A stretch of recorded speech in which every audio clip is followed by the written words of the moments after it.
The Batmobile, as it is known among Batman's supporters, is the one object that has been most closely identified with him. Stay calm.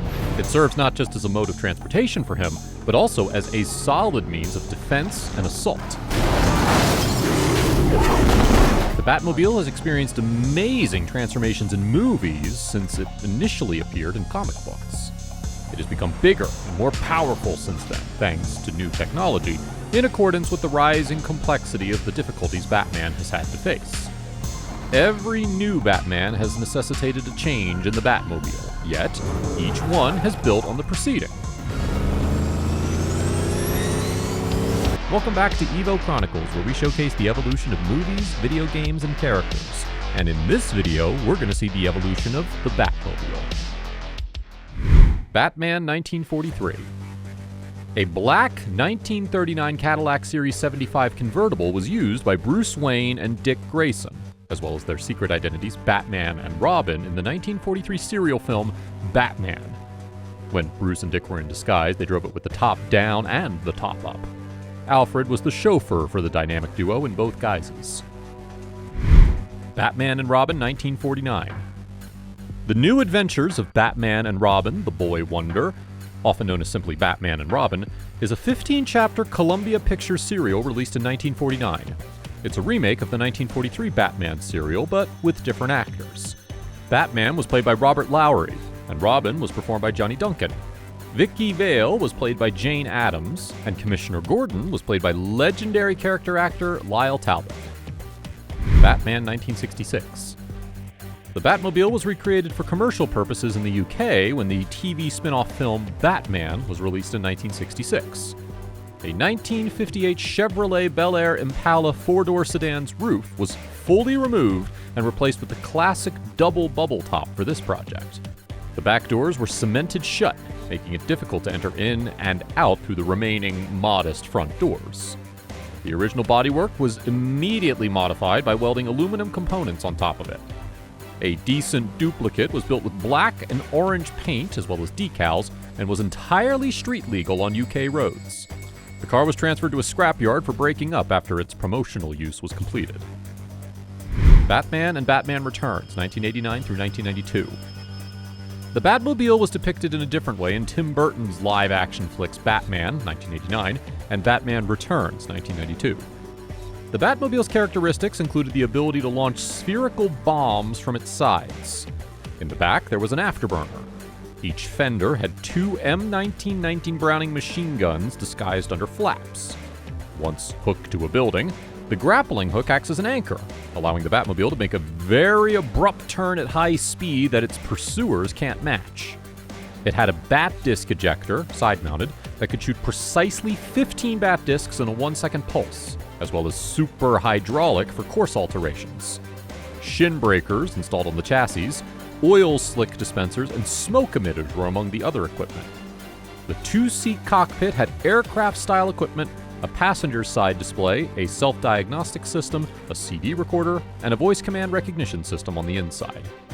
It has a secondary mode known as the Bat Missile in Batman Returns, in which the wheels retract inside and the sides of the vehicle fall off, transforming the car into a tiny bullet train-like form capable of squeezing through tight alleyways. Obviously, this secondary mode would necessitate the car's disassembly and extensive repairs. Batman Forever, 1995. As director Joel Schumacher took over the Batman films from Tim Burton, the Batmobile's design was modified. The Batmobile had a few unique features, including the ability to rotate its wheels 90 degrees to move in a perpendicular direction, a grappling hook that allowed it to drive up walls, and the speed to perform large jumps from surface to surface during chases across Gotham City's elevated freeways and gigantic statues. A split cockpit canopy, separate fenders, and jet exhaust were also features of the Batman Forever Batmobile. The roof fin could be opened into a V form for a more modern design. When the wheels are turning, the bat emblems are kept upright by the wheels. The bat emblem on the hubcaps was a counter-rotating gear that stopped at a fixed point. A rear-view monitor, system diagnostics display, and custom gauge cluster were included in the two-seat cockpit. Batman and Robin, 1997. In the 1997 film Batman and Robin, a new Batmobile is seen. It's notably featured in one scene in which, as Batman and Robin are in pursuit, Mr. Freeze uses a freeze gun to freeze the underbelly of the automobile for several seconds before the car crashes. The Batmobile, on the other hand, is sitting back on its pedestal in the Batcave in the next scene, appearing to be in excellent condition.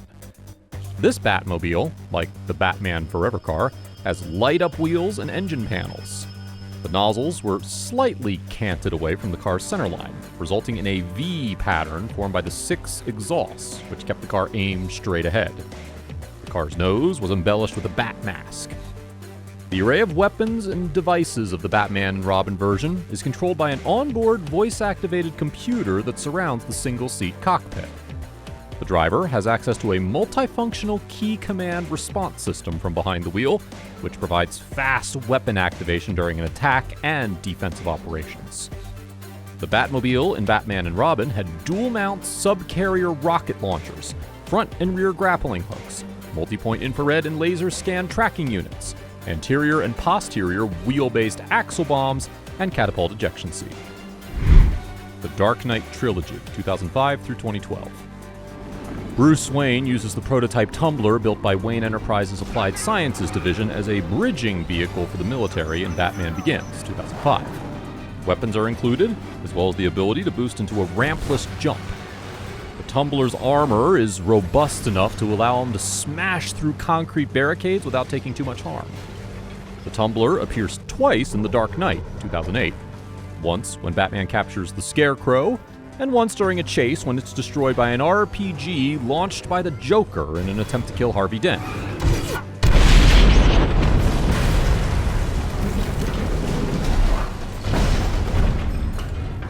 Several Tumblers appear in The Dark Knight Rises, 2012.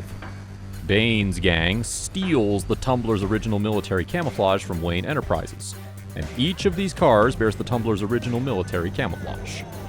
The Batmobile, which featured in the trilogy, is equipped with a pair of autocannons positioned in the car's nose between the front wheels.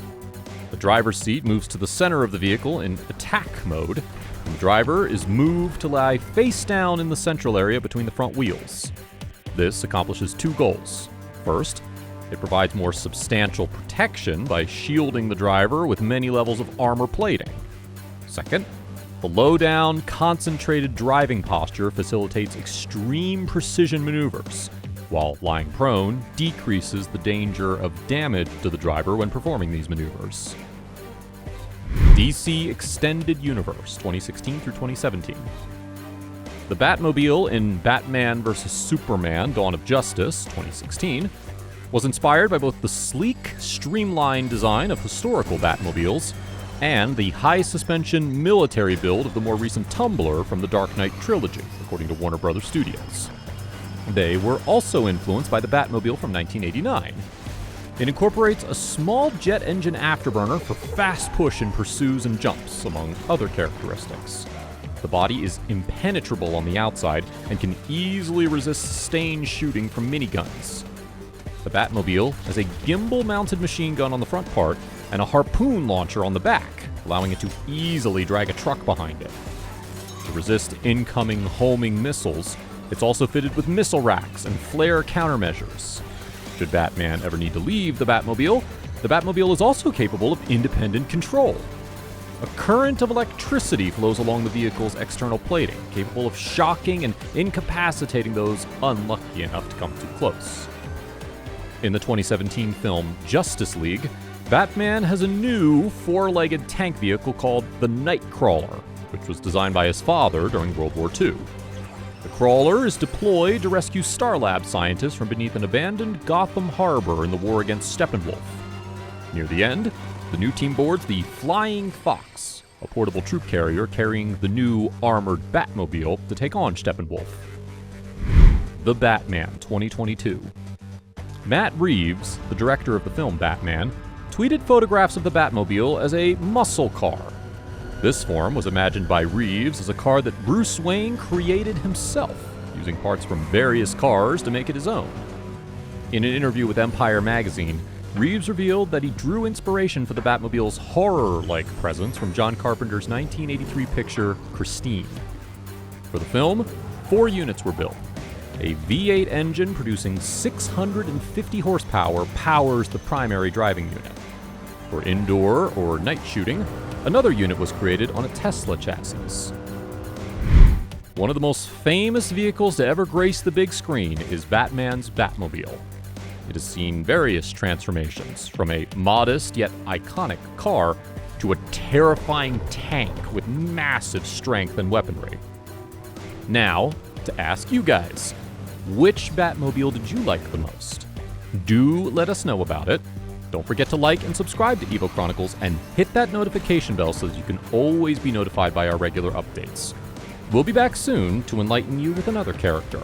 Till then, stay connected.